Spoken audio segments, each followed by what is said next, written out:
గత one day world cup తర్వాత team India టెస్టులు మరియు టీ20లకు ఎక్కువ ప్రాధాన్యం ఇచ్చింది. దాని ఫలితంగా పొట్టి కప్ను సులభంగా గెలుచుకొని ఇప్పుడు ఛాంపియన్స్ ట్రోఫీకి సిద్ధమవుతుంది. ఈ రోజు నుంచి మన మ్యాచ్లు ప్రారంభం అవుతున్నాయి. అయితే ఈ టోర్నీకి భారత్ తన అన్ని అస్త్రాలను సిద్ధం చేసుకుందా ఇది ఛాంపియన్స్ ట్రోఫీని గెలిచే టీమా అనే విషయాలు ఇప్పుడు మనం తెలుసుకుందాం. రోహిత్ శర్మ నేతృత్వంలోని భారత జట్టు వన్డే వరల్డ్ కప్ ఫైనల్ కు ఒక్క ఓటమి లేకుండా చేరిన విషయం మనందరికీ తెలిసిందే. కానీ ఆ తర్వాత టెస్టులు మరియు టీ20లపై ఎక్కువ దృష్టి పెట్టింది. రోహిత్ మరియు విరాట్ కోహ్లీ తిరిగి ఫామ్ లోకి రావడం ఛాంపియన్స్ ట్రోఫీకి ముందు భారత్ కు ఎంతో మంచి శుభవార్త. ఇంగ్లాండ్ తో జరిగిన రెండో వన్డేలో హిట్ మ్యాన్ సెంచరీ కొట్టగా విరాట్ కోహ్లీ 3 మ్యాచ్లో అర్ధశతకం సాధించారు. వైస్ కెప్టెన్ శుభ్మన్ గిల్ కూడా తన ప్రతిభను చాటించారు. శ్రేయస్ అయ్యర్, కేఎల్ రాహుల్, అక్షర్ పటేల్, హార్దిక్ పాండ్యా కూడా మంచి ఫామ్ లో ఉన్నారు. ఇంగ్లాండ్ తో జరిగే సిరీస్ ముందు మిడిల్ ఆర్డర్ లో ఎవరు ఆడతారు అనే విషయంలో కొంచెం స్పష్టత రాలేదు. కానీ 4వ స్థానంలో శ్రేయస్ అయ్యర్ అసాధారణంగా పరుగులు రాబట్టారు. అతని ఆటను చూస్తే నిజంగా ఉత్సాహంగా ఉంది. అక్షర్ పటేల్ 5వ స్థానానికి ప్రమోషన్ అందుకుని అక్కడ అదరగొడుతున్నారు. కేఎల్ రాహుల్ 6వ స్థానంలో కొంచెం ఇబ్బందిగా అనిపించిన జట్టు విజయం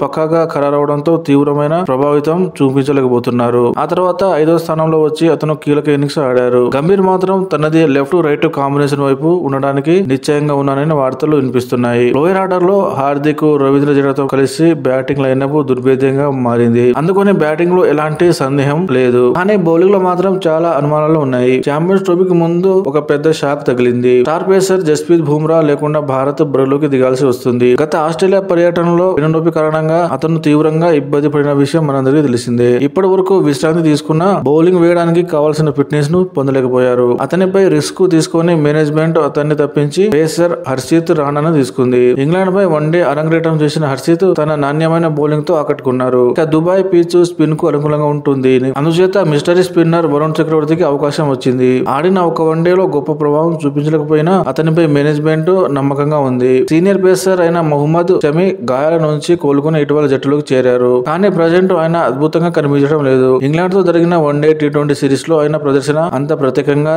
లేదు. దీంతో ఛాంపియన్స్ ట్రోఫీ ముందు అభిమానుల్లో కొంత ఆందోళన మొదలైంది. ఇంత పెద్ద టోర్నీలో హర్షదీప్, హర్షిత్ రాణా వంటి అనుభవం లేని పేసర్లతో బరువులకు దిగడం కొంచెం కష్టంగా ఉంది. ఇంకా రవీంద్ర జడేజా, అక్షర్ పటేల్, కుల్దీప్ యాదవ్, వాషింగ్టన్ సుందర్, వరుణ్ చక్రవర్తి వంటి 5 స్పిన్నర్లు ఉన్నా ఎందుకు అనేది ప్రశ్నలు చాలా వచ్చాయి. ఒకరిని తగ్గించి మహమ్మద్ సిరాజ్ జట్టులోకి తీసుకురావాలని కొందరు భావించారు. అక్కడి మైదానాలకు అనుగుణంగా అదనపు పేసర్ ఉంటే మంచిదని విశ్లేషకులు అభిప్రాయపడ్డారు. కాబట్టి బౌలింగ్ విభాగంలో కొన్ని సవాళ్లు ఉన్నట్లు కనిపిస్తుంది. భారత క్రికెట్ జట్టుకు గౌతమ్ గంభీర్ కోచ్ అయ్యాక ఇది జరగనున్న తొలి ఐసీసీ టోర్నీ. ఇప్పటి వరకు జరిగిన ద్వైపాక్షిక సిరీస్లలో పరాజయాలు అభిమానులను కాస్త కలవరపెట్టాయి. కానీ ఐసీసీ టోర్నీలో ఫలితం ఇబ్బందికరంగా వస్తే విమర్శలు మాత్రం ఇంకా వస్తాయి. అందుకే గంభీర్ కూడా ఈ విషయం గురించి చాలా సీరియస్ గా ప్రయత్నాలు చేస్తున్నారు. అయితే ఇలాంటి సవాళ్లను గంభీర్ చాలా ఇష్టంగా ఎదుర్కొని కప్పు గెలవడం అలవాటుగా ఎంచుకున్నారు.